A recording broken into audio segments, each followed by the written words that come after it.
Olá, amigos. Eu gostaria de chamar a sua atenção para o que estará acontecendo nesta quarta-feira agora em todas as igrejas dos servos de Deus. Quarta-feira é a reunião da busca ao Espírito Santo. Porque, meu amigo, minha amiga, não existe nada mais importante do que nós buscarmos ao Espírito Santo, que é o Espírito de Deus.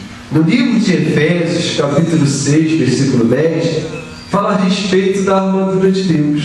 Olha o que diz: quanto ao mais, sede fortalecidos no Senhor e na força do seu poder.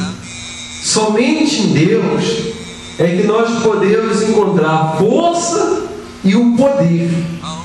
E se você quer vencer nesta vida, você quer ter a sua salvação, a vida eterna, é necessário que a cada um de nós temos que buscar ao Espírito Santo, porque é de Deus que vai vir a força, é de Deus que vai vir o poder.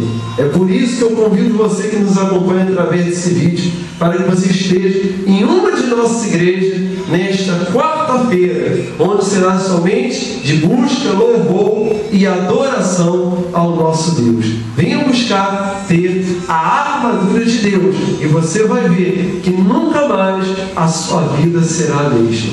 Porque quando você tem a força, quando você tem o poder de Deus na sua vida, você tem tudo que precisa para lutar e vencer em qualquer área de sua vida. Guarde isso no seu coração e venha nesta quarta-feira buscar e adorar ao Espírito Santo. Que Deus te abençoe, eu aguardo por todos e até lá, em nome de Jesus.